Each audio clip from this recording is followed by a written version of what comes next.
Baik, Assalamualaikum warahmatullahi wabarakatuh.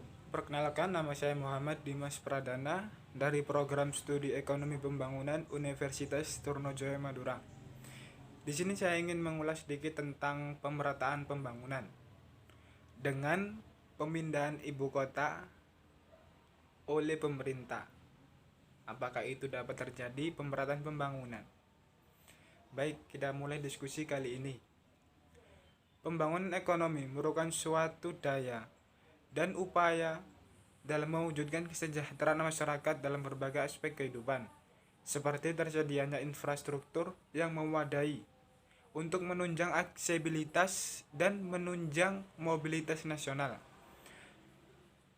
kesehatan guna mewujudkan masyarakat yang sejahtera, dan pendidikan yang berkualitas guna menciptakan masyarakat yang berproduktivitas tinggi serta berdaya saing dalam dunia kerja. Usaha semacam itu dapat tercapai bila terdapat pemerataan pembangunan di berbagai wilayah secara luas. Indonesia sendiri sudah melakukan daya dan upaya guna menciptakan pemerataan pembangunan sejauh ini. Namun, pembangunan tidak serta-merta dapat terjadi dengan mudah, seperti membalikkan kedua telapak tangan ini. Wacana yang sudah lama dicanangkan untuk mewujudkan pemerataan pembangunan adalah pemindahan ibu kota negara.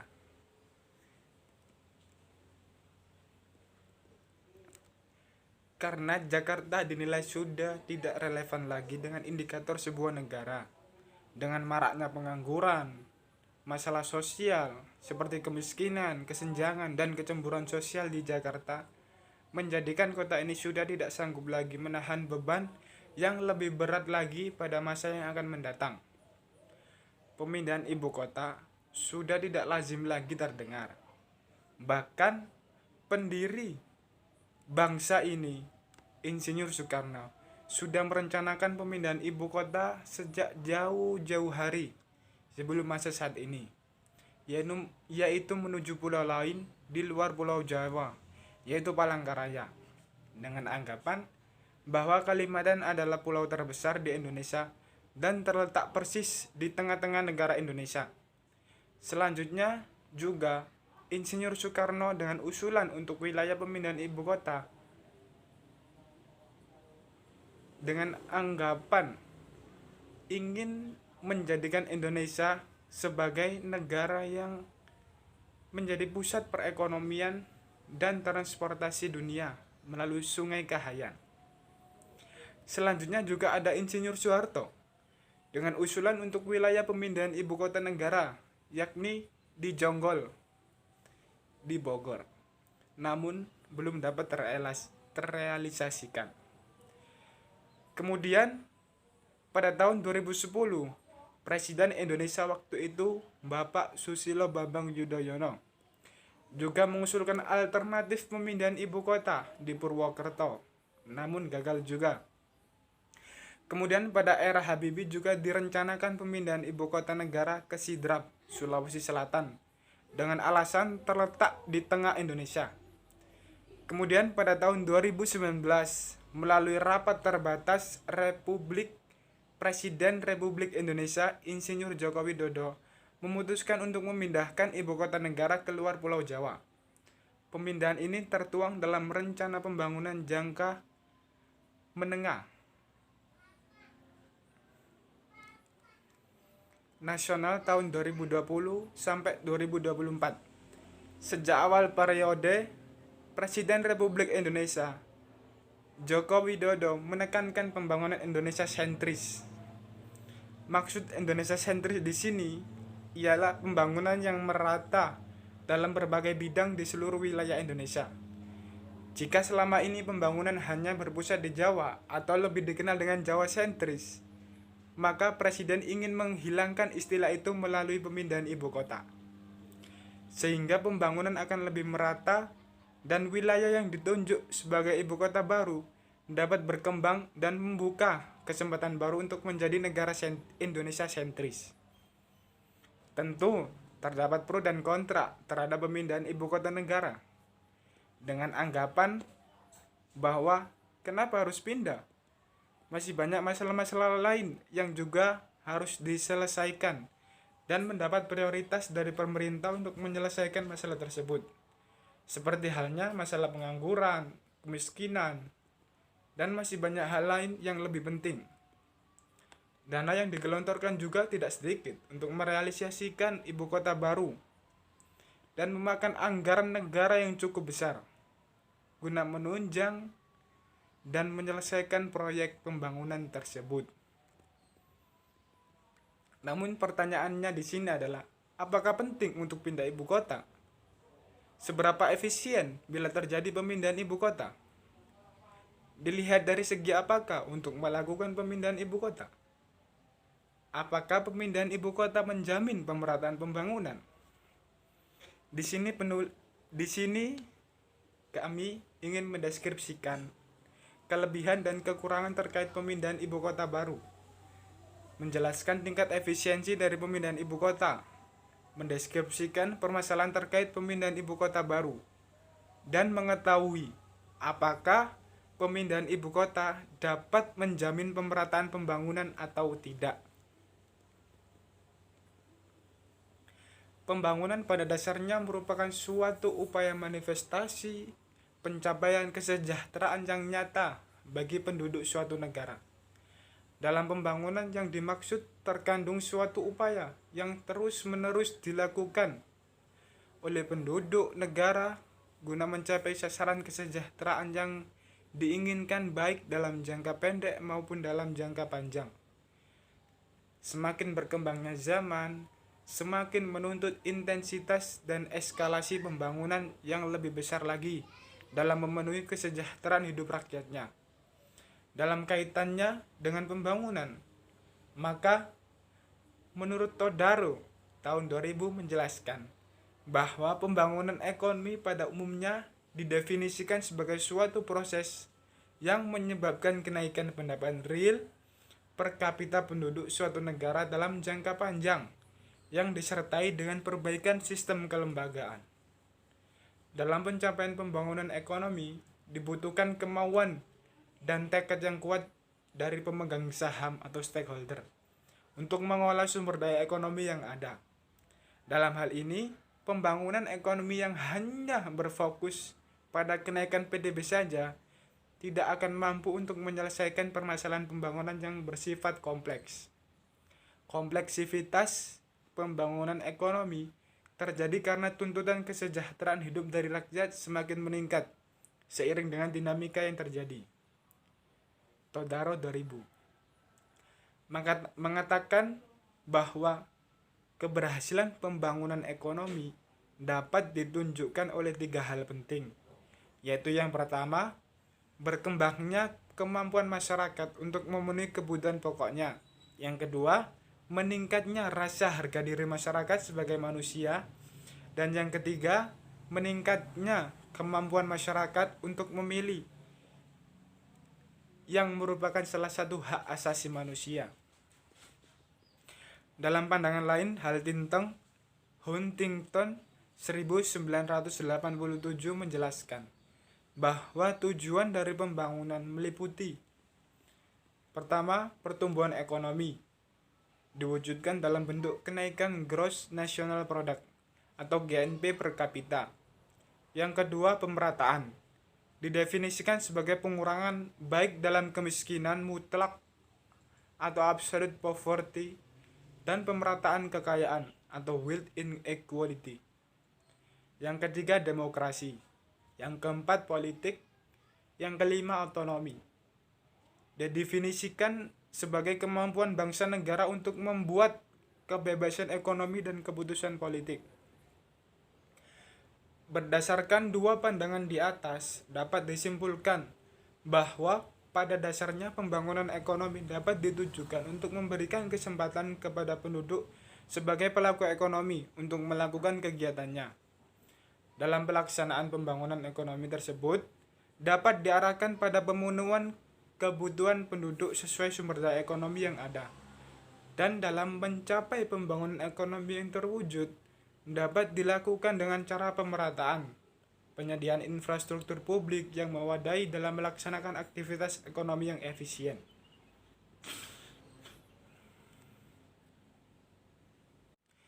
Di sini metode yang saya gunakan dalam menulis atau menyampaikan mini riset ini ialah metode studi kepustakaan, di mana menggunakan pendekatan literatur untuk mencari informasi dan data dengan bantuan berbagai jurnal ilmiah, artikel, buku yang berada di perpustakaan. Studi kepustakaan juga dapat mempelajari berbagai buku, referensi, serta hasil penelitian sebelumnya yang sejenis yang berguna untuk mendapatkan landasan teori mengenai masalah yang akan diteliti. Studi kepustakaan juga berarti teknik pengumpulan data dengan melakukan penelaahan terhadap buku, literatur, catatan, serta berbagai laporan yang berkaitan dengan masalah yang akan dipecahkan. Menurut ahli, studi kepustakaan merupakan kajian teoritis, referensi, serta literatur ilmiah lainnya yang berkaitan dengan budaya, nilai, dan norma yang berkembang pada situasi sosial yang diteliti. Sugiono 2012. Baik, kita mencapai hasil dari pembahasan kita kali ini. World Development Report World Bank pada tahun 1994 dan Todaro pada tahun 2000 menjelaskan bahwa faktor yang paling penting dalam menentukan tingkat kecepatan dan perluasan pembangunan ekonomi adalah ketersediaan infrastruktur dalam suatu negara. Hal tersebut menjadi acuan pemerintah dalam menggencarkan pembangunan di segala sektor. Dalam pemindahan ibu kota negara, tentu saja diperlukan alasan yang kuat dan mendasar tentang efektivitas fungsinya. Kondisi Jakarta sebagai ibu kota negara yang terlalu lama sampai saat ini sangat tidak ideal untuk fungsi pemerataan jika dilihat dari keadaan Jakarta yang saat ini. Tren pertumbuhan penduduk akibat urbanisasi terus melonjak dari tahun ke tahun yang mengakibatkan kepadatan penduduk hanya di satu wilayah saja. Bagaimana tidak, semuanya ada di Jakarta, mulai dari ibu kota negara, kantor-kantor pusat pemerintahan, kantor-kantor BUMN, pusat perdagangan, pusat perindustrian, semuanya berada di Jakarta. Masalah kesenjangan antar masyarakat di Jakarta semakin nyata dan tidak dapat terelakkan lagi dari wajah Jakarta sebagai ibu kota negara Indonesia. Pemindahan ibu kota suatu negara di berbagai negara merupakan hal yang lazim dan tidak tabu. Misalnya saja negara Jepang, ibu kota negaranya adalah Tokyo, sedangkan ibu kota pemerintahnya adalah Kyoto. Contoh lain, negara tetangga kita, Malaysia, ibu kota negara berada di Kuala Lumpur, sedangkan ibu kota pemerintahnya ada di Penang. Contoh di Eropa, negara Amerika Serikat, dengan ibu kota negara berada di New York, sedangkan pusat perekonomiannya atau ibu kota pemerintahnya berada di Washington DC. Namun pertanyaannya, apakah dapat berhasil dan dapat terrealisasi rencana untuk pemindahan ibu kota dari Jakarta menuju Kalimantan? Mengingat pemimpin-pemimpin sebelumnya juga merencanakan usul yang sama, namun tidak dapat terrealisasikan. Terdapat Ir Soekarno dengan wilayah pemilihannya sebagai ibu kota negara yaitu Palangkaraya. Insinyur Soekarno ingin menghilangkan istilah sentralistik Jawa. Pembangunan di Jakarta dan Jawa adalah konsep peninggalan Belanda. Ir Soekarno dalam acara peresmian awal sebagai tonggak pembangunan kota Palangkaraya 17 Juli 1957 menyampaikan, jadikanlah kota Palangkaraya sebagai modal dan model, seperti Jakarta punya Ciliwung, Palangkaraya punya Kahayan. Model yang ditawarkan Insinyur Soekarno yakni ingin memadukan konsep transportasi sungai dan jalan raya. Pembangunan berjalan dengan baik dan lancar. Namun seiring dengan terpuruknya perekonomian Indonesia saat itu, pembangunan Palangkaraya tersendat. Puncaknya pasca 1965, Ir Soekarno dilengsarkan. Kemudian pada masa pemerintahan selanjutnya yang dipimpin oleh Soeharto, yakni pada era Orde Baru, Presiden Soeharto mengusulkan pemindahan ibu kota negara ke Bogor, namun belum terrealisasikan. Kemudian pada tahun 2010, Presiden Susilo Bambang Yudhoyono juga pernah mengusulkan Purwokerto sebagai alternatif ibu kota baru. Kemudian pada era Habibie juga dicanangkan pemindahan ibu kota menuju ke Sidrap, Sulawesi Selatan. Kemudian pada tahun 2019, Presiden Republik Indonesia Joko Widodo juga membuat keputusan bahwa ibu kota negara akan dipindah keluar Pulau Jawa, Kalimantan Timur. Presiden Jokowi mengatakan, sebagai bangsa besar yang telah merdeka selama 74 tahun, negara Indonesia belum menentukan dan merancang sendiri ibu kotanya. Berikut kata Presiden Joko Widodo.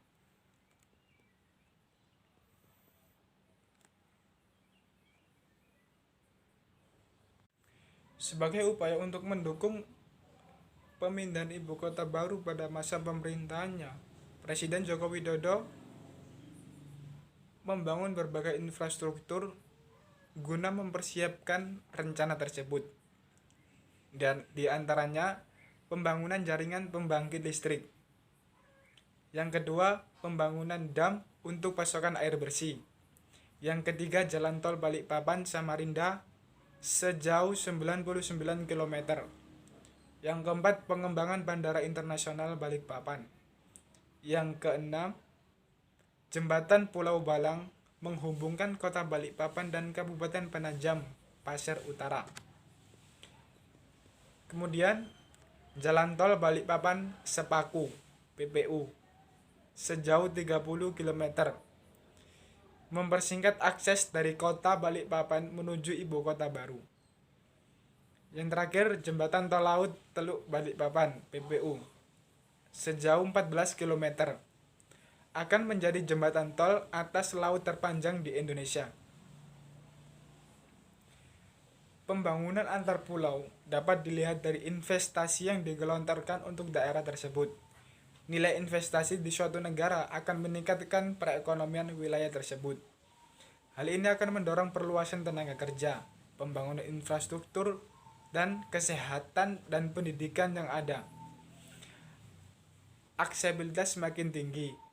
Ketimpangan pembangunan antar wilayah di Indonesia di antara negara berkembang yang lain termasuk yang sangat tinggi. Indeks ketimpangan tersebut terus meningkat dari waktu ke waktu, sejalan dengan bertambahnya jumlah penduduk. Hal ini akan berimplikasi negatif dan cenderung mendorong timbulnya kecemburuan sosial daerah terbelakang terhadap daerah maju, yang selanjutnya dapat menimbulkan dampak politis bila tidak segera diatasi. Muhdi pada tahun 2001 menyampaikan bahwa lebih dari 60% output total dalam perekonomian Indonesia terkonsentrasi di Pulau Jawa, sekitar 20% di Sumatera, dan sisanya sekitar 10% di kawasan timur Indonesia. Dapat disimpulkan bahwa Pulau Jawa merupakan pusat pertumbuhan skala nasional yang ditandai dengan tingginya angka investasi yang digelontorkan untuk wilayah tersebut.